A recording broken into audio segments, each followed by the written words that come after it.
তেজগাঁ থেকে সংবাদ সন্ধ্যা নিয়ে আপনাদের সামনে আছি আমি সুমনা সিনি এবং আমি গোলাম কিবরিয়া। জানাচ্ছি শিরোনামগুলো। দেশে একদিনে ৫,৩৫৮ করোনা রোগী শনাক্তের নতুন রেকর্ড। শনাক্তের হার প্রায় ২০, আরও ৫২ জনের মৃত্যু।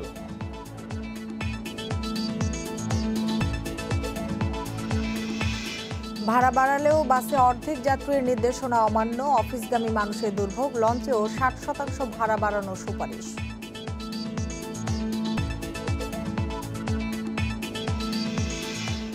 ফেসবুক স্ট্যাটাসে আওয়ামী লীগ ছাড়ার ঘোষণা কাদের মির্জার, আগেই বহিষ্কারের প্রক্রিয়া শুরু, দাবি স্থানীয় নেতাদের।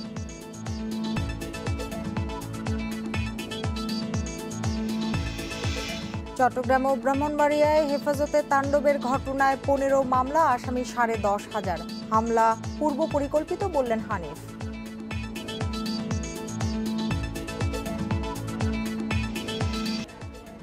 দেশে একদিনে সর্বোচ্চ করোনা সংক্রমণ হলো আজ। মোট প্রাণহানি ছাড়ালো ৯,০০০। ২৬,৯৩১ নমুনা পরীক্ষায় করোনা শনাক্ত হয়েছে ৫,৩৫৮ জনের। এ নিয়ে মোট শনাক্ত ৬,১১,২৯৫ জন। পরীক্ষা বিবেচনায় শনাক্তের হার ১৯.৯০। স্বাস্থ্য অধিদপ্তরের বিজ্ঞপ্তিতে জানানো হয়, বুধবার দুপুর পর্যন্ত সারা দেশে ২৪ ঘন্টায় করোনায় মৃত্যু হয় ৫২ জনের, যা গতকালের চেয়ে ৭ জন বেশি। মৃতদের মধ্যে পুরুষ ৩৮, নারী ১৪ জন। গত ৭ মাসের মধ্যে এটিই সর্বোচ্চ মৃত্যু। এ নিয়ে এখন পর্যন্ত করোনায় প্রাণহানি ৯,০৪৬ জনের।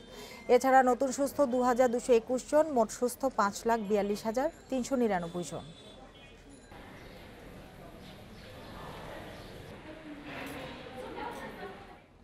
করোনায় গত ৭ মাসের মধ্যে সবচেয়ে বেশি ৫২ জনের মৃত্যু হয়েছে গত ২৪ ঘন্টায়।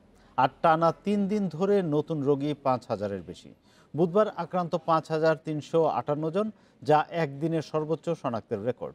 স্বাস্থ্য অধিদপ্তরের নিয়মিত সংবাদ বিজ্ঞপ্তিতে দেয়া হয়েছে এসব তথ্য।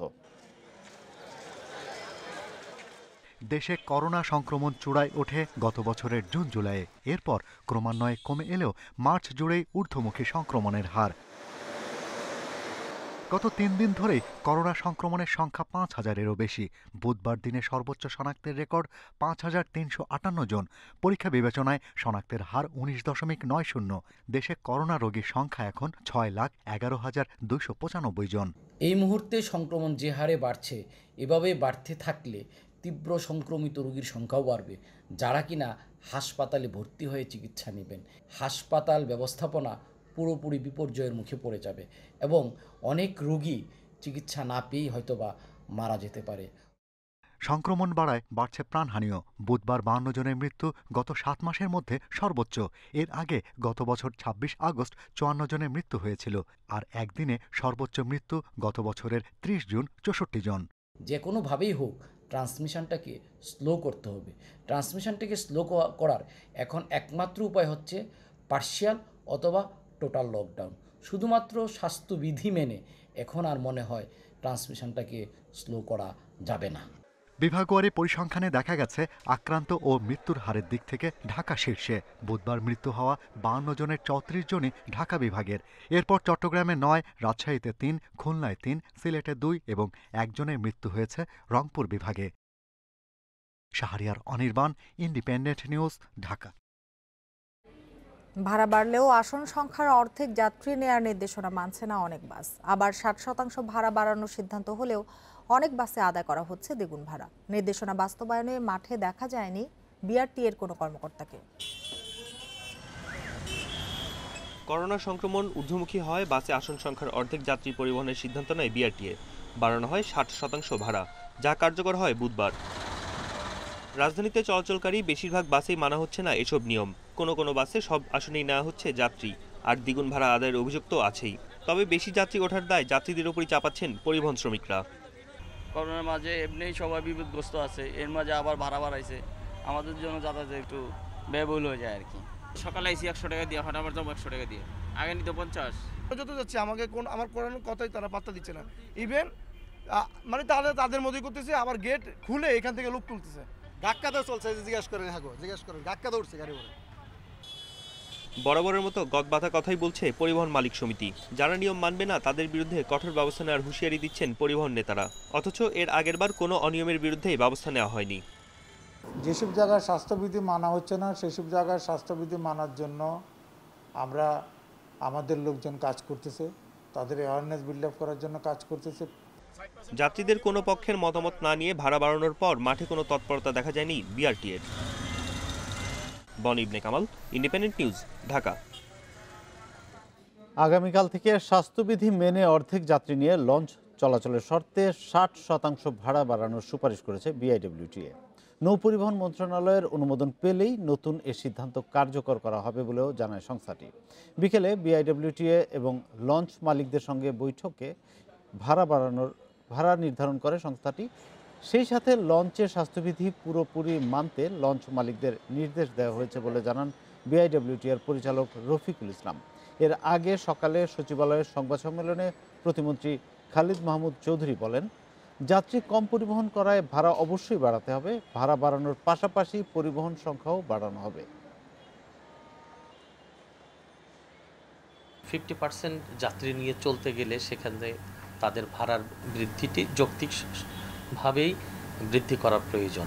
সেখানে নির্দেশনা হয়েছে যে প্রত্যেকটি যাত্রীকে মাস্ক পরিধান করে লঞ্চে আরোহণ করতে হবে এবং লঞ্চে ওঠার সময় লঞ্চ মালিকগণ তাদেরকে স্যানিটাইজ করে দেবেন হাত, এবং স্বাস্থ্যবিধি মেনে যে দূরত্বে রাখলে যেটা নিরাপদ হয় সেরকম দূরত্বেই যাত্রী বহন করবে। করোনা সংক্রমণ রোধে সরকারের 18 দফার নির্দেশনা অনেকের কাছেই অস্পষ্ট।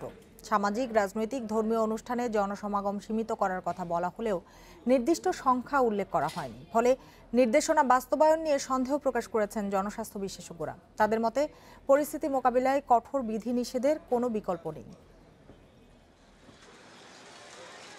গত বছরের 8 মার্চ দেশে প্রথম করোনা শনাক্ত হয়। বুধবার শনাক্ত হয় সর্বোচ্চ 5358 জন। গত মাসে গড় শনাক্তের হার ছিল 3-এর নিচে, এখন তা 20-এর কাছাকাছি।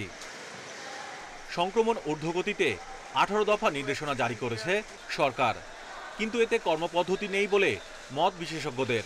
ফলে সংক্রমণ কমবে কিনা তা নিয়ে সন্দেহ রয়েছে। তো বাংলাদেশে এই ভয়াবহতা প্রতিরোধে 18 দফা অপ্রতুল অথবা অনেক দেরি হয়েছে। এটা যদি 2 মাস আগে এই নির্দেশনা দেওয়া যেত, যখন শুরু হয়েছিল মাত্র, তাহলে এটা হয়তো কার্যকর হতো। এই মুহূর্তে এই বিস্তার এবং এর ভয়াবহ কনসিকুয়েন্স প্রতিরোধ করতে পারবে বলে আমার মনে হয় না। নির্দেশনা দেয়া হয়েছে পর্যটন ও বিনোদন কেন্দ্রে জনসমাগম সীমিত করতে হবে। বিয়ে, জন্মদিন সহ সব সামাজিক অনুষ্ঠানে জনসমাগমে নিরুৎসাহিত করতে হবে। জনসভার জন্য সীমিত মানে কি, বিবাহের অনুষ্ঠানের জন্য সীমিত মানে কি, জন্মদিনের অনুষ্ঠানের জন্য সীমিত মানে কি, এটাতে স্পষ্ট করতে হবে তাদেরকে। এবং সেই সীমিত সংখ্যক বলতে আপনি যদি বাসার ছাদে 200 লোককে জড়ো করেন, সেটা ডিটেক্ট করার পদ্ধতি কি, মানে কীভাবে চিহ্নিত করবেন এবং কি সাজার ব্যবস্থা করবেন, কাকে সাজার আওতায় আনবেন, এই ব্যাপারগুলো যদি স্পষ্ট না করা হয় তাহলে সীমিত কোনো অর্থ বহন করে না। কনসার্ন মিনিস্ট্রি বা সংস্থা বসে তারা কর্মপদ্ধতি ঠিক করবে। এই জিনিসটা রিয়েলি আমি বলবো এই ধরনের নির্দেশনা একটু দুর্বলতা ওইখানেই। এখানে মৃত্যু হার কমানোর জন্য কোনো রকম নির্দেশনা নাই। ঢিলেঢালা নির্দেশনা না দিয়ে সরকারকে এখনই কঠোর হওয়ার তাগিদ বিশেষজ্ঞদের। আগামী 2 সপ্তাহের জন্য সারা দেশে সকল ধরনের রাজনৈতিক, সামাজিক, ধর্মীয়, সরকারি, বেসরকারি, ব্যক্তিগত সমস্ত সমাবেশ স্থগিত রাখা হোক, সমস্ত বিনোদন কেন্দ্র এবং মেলা স্থগিত রাখা হোক। যদি আমরা এখন এটি করতে ব্যর্থ হই তাহলে এর দায় মৃত্যু ভোগান্তি দিয়ে আমাদের শোধ করতে হবে।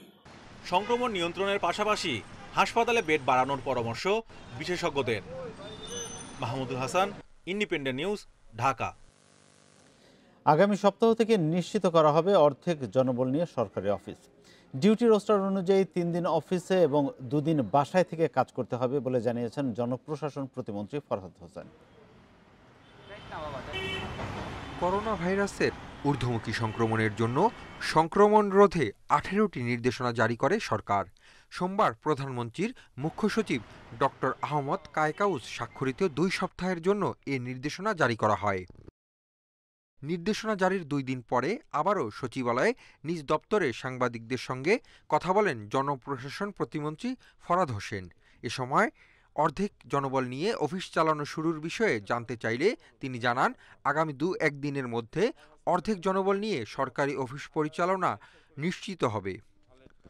অধিকাংশ মন্ত্রণালয় ইতিমধ্যে সেটি বাস্তবায়ন করেছে। তো আমি আশা করি যে যদি কেউ বিভিন্ন কারণে করতে হয়তো পারে নাই, কারণ আমাদের তো কমিটমেন্ট করা আছে যে এতদিনের মধ্যে সার্ভিসটা দিতে হবে, এরকম কিছু জরুরি বিষয় আছে, সেখানে হয়তো 70% বা 80% তারা বাস্তবায়ন করতে পেরেছে। তো আগামী 2-1 দিনের মধ্যে তারাও হয়তো সেভাবে লোকগুলোকে একটা ডিউটি রোস্টার তৈরি করে সেভাবে ভাগ করে দেওয়ার একটা বিষয় রয়েছে।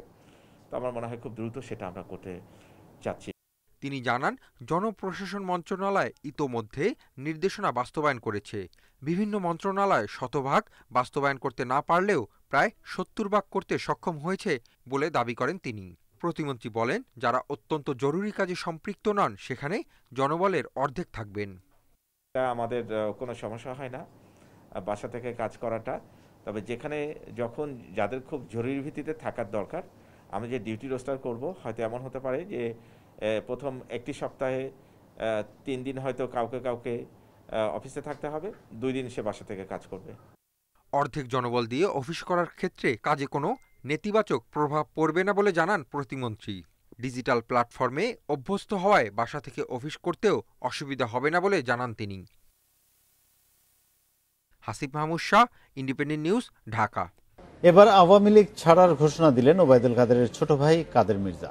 ফেসবুক স্ট্যাটাসে পদত্যাগের ঘোষণা দেন তিনি। স্থানীয় আওয়ামী লীগ বলছে, কাদের মির্জাকে আগেই দল থেকে বহিষ্কারের প্রক্রিয়া শুরু হয়েছে। আর কেন্দ্রীয় নেতারা বলছেন, সামাজিক যোগাযোগ মাধ্যমে দল ছাড়ার ঘোষণা দেয়া অসৌজন্যমূলক।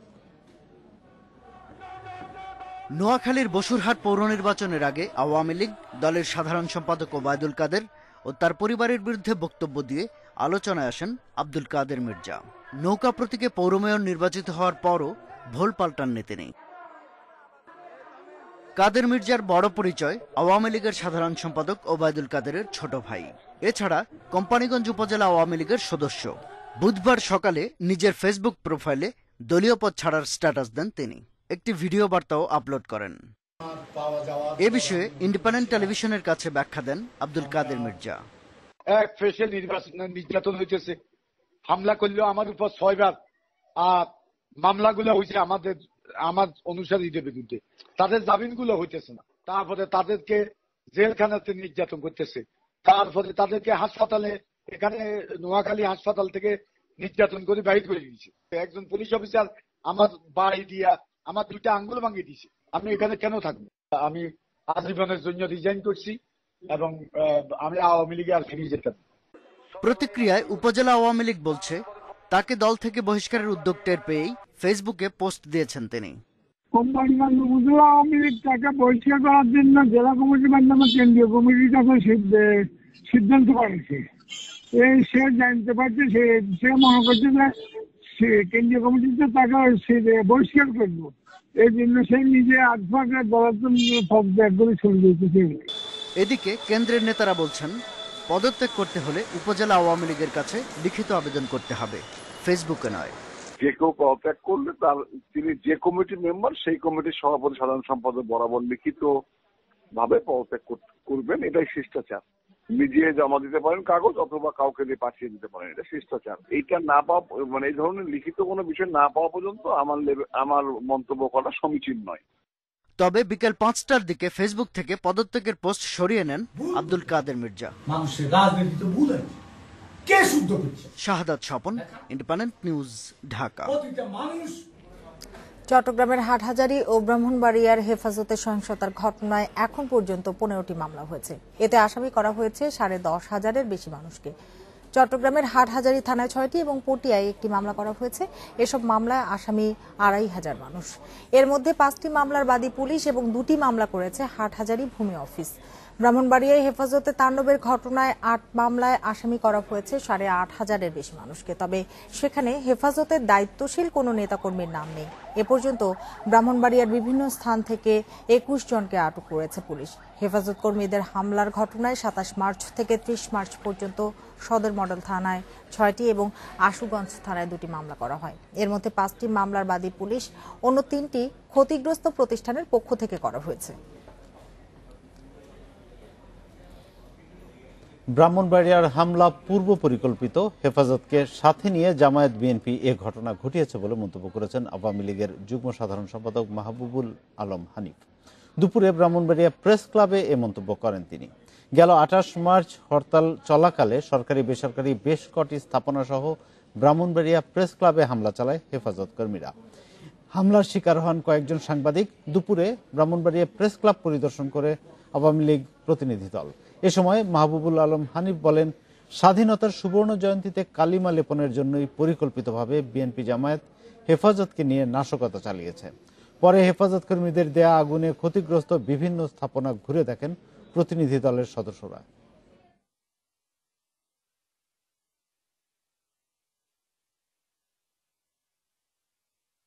এই ব্রাহ্মণবাড়ি যে তাণ্ডব হয়েছে, হাটে যে তাণ্ডব হয়েছে, এখানে শুধু হেফাজতে ইসলামের নামে যে ধর্ম ব্যবসায়ী দল আছে এরাই শুধু না, এর সঙ্গে বিএনপি এবং জামাত তারা যে সম্পৃক্ত ছিল তা আজকে তার প্রমাণিত।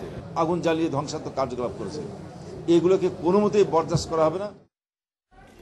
করোনার দ্বিতীয় ঢেউয়ের সার্বিক পরিস্থিতি, হাসপাতালের সুযোগ সুবিধা ও শয্যা বাড়ানোর বিষয়ে বিপিএমসিএ অন্তর্ভুক্ত প্রতিষ্ঠান ও হাসপাতালের সঙ্গে মতবিনিময় সভায় বক্তব্য দিচ্ছেন স্বাস্থ্যমন্ত্রী জাহিদ মালেক। সরাসরি চলে যাচ্ছে সেখানে। আমাদের বাংলাদেশ সহ আমরা আমাদের অর্থনৈতিকভাবে আমরা ক্ষতিগ্রস্ত হচ্ছি, মানুষের যানজীবন ক্ষতিগ্রস্ত হচ্ছে এবং আমরা সকলেই একটা কষ্টের মধ্যে দিন যাপন করছি।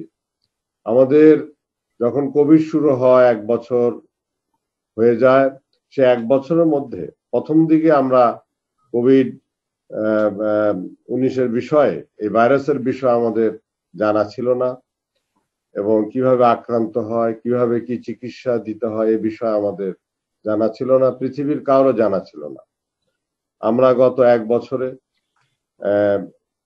বছরে বিভিন্ন দেশের অভিজ্ঞতা, বিভিন্ন বিশেষজ্ঞদের মতামত, বিভিন্ন দেশের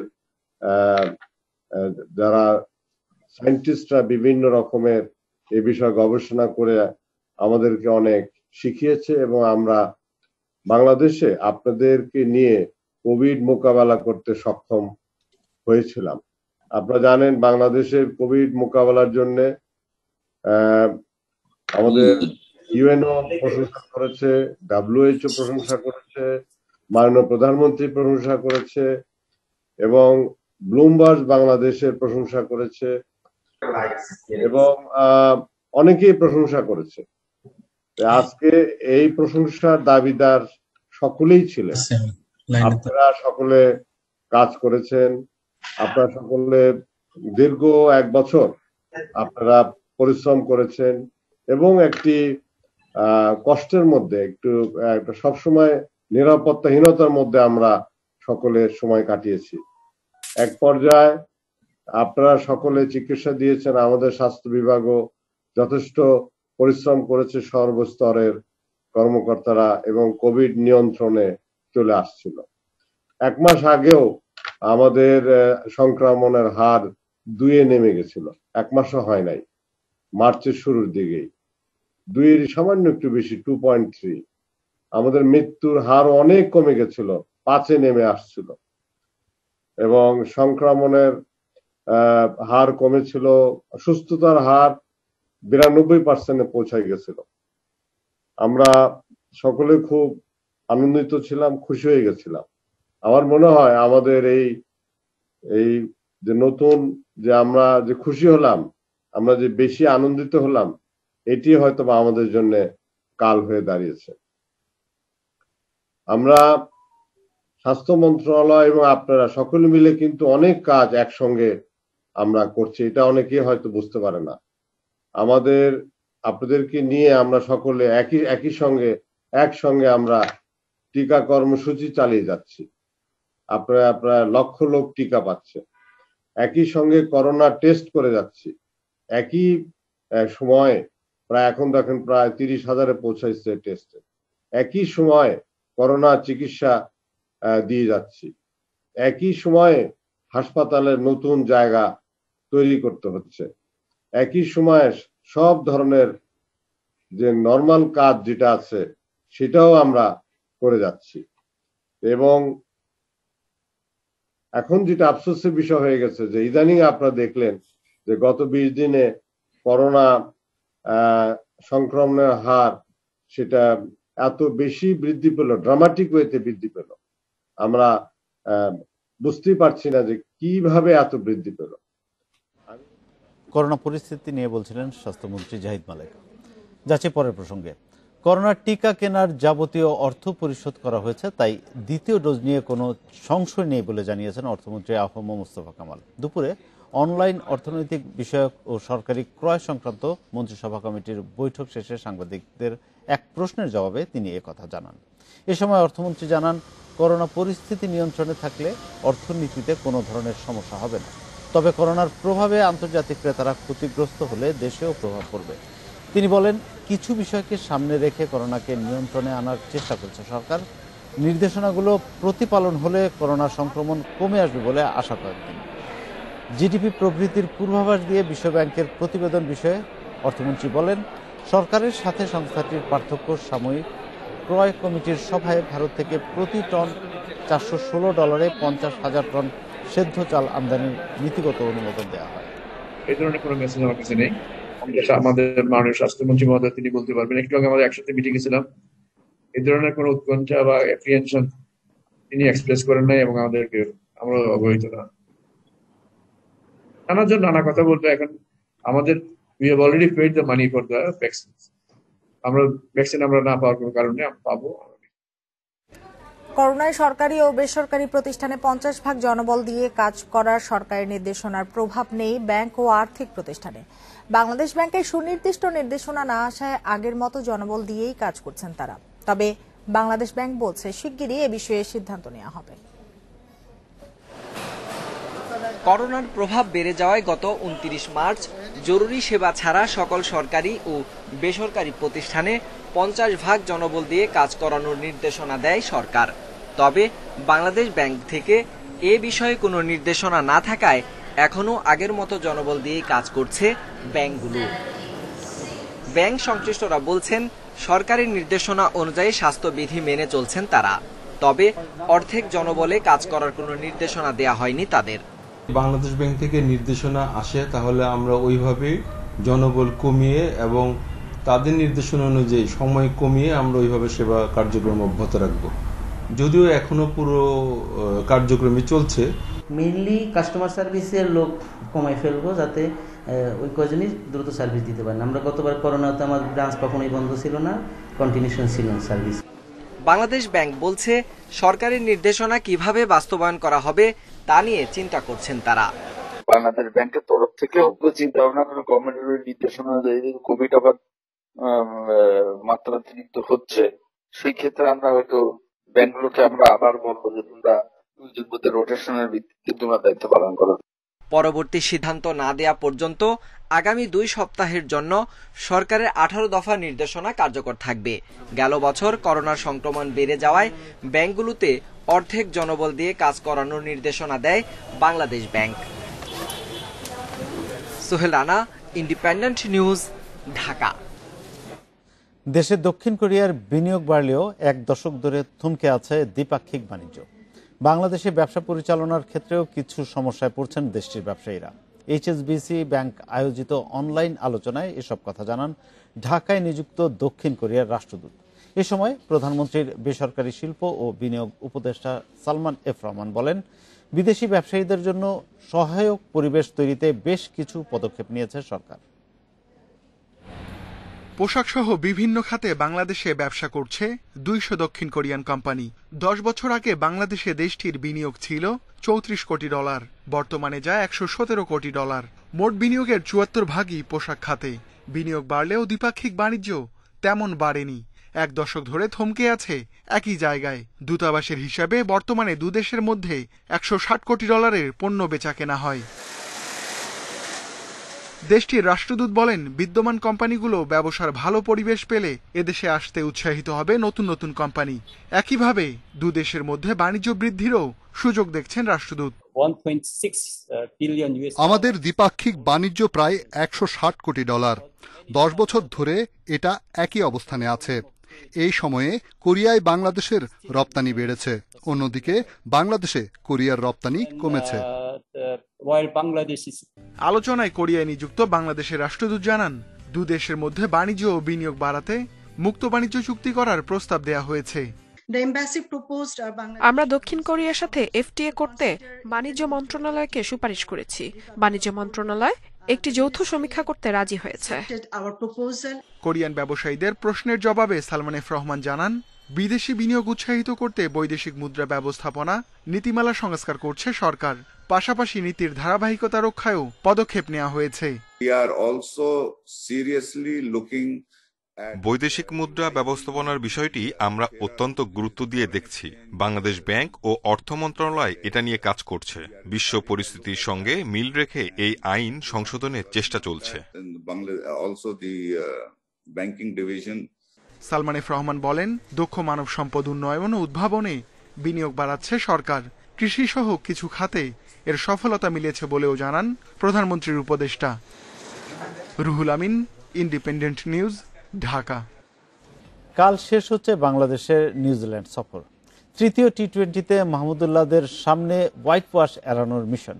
হারের ধারাবাহিকতায় এবারও খালি হাতে দেশে ফেরার শঙ্কা। তার উপর দলের সবচেয়ে অভিজ্ঞ ব্যাটসম্যান মুশফিকের শেষ টি-20তেও খেলা নিশ্চিত নয়। অকল্যান্ডে ম্যাচ শুরু বাংলাদেশ সময় দুপুর 12টায়। নিউজিল্যান্ড সফরে জয়ের খোঁজ চলছে। যে জয় সিরিজ শেষে দ্বার প্রান্তে এসেও ধরা দিচ্ছে না।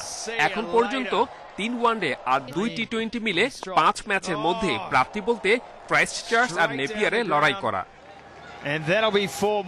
সবশেষ ম্যাচের সুযোগ হাতছাড়া এখনো পোড়াচ্ছে দলকে, যেখানে ম্যাচ রেফারির অবিশ্বাস্য এক বিভ্রান্তিতে লক্ষ্য ঠিক করতে পারেনি বাংলাদেশ।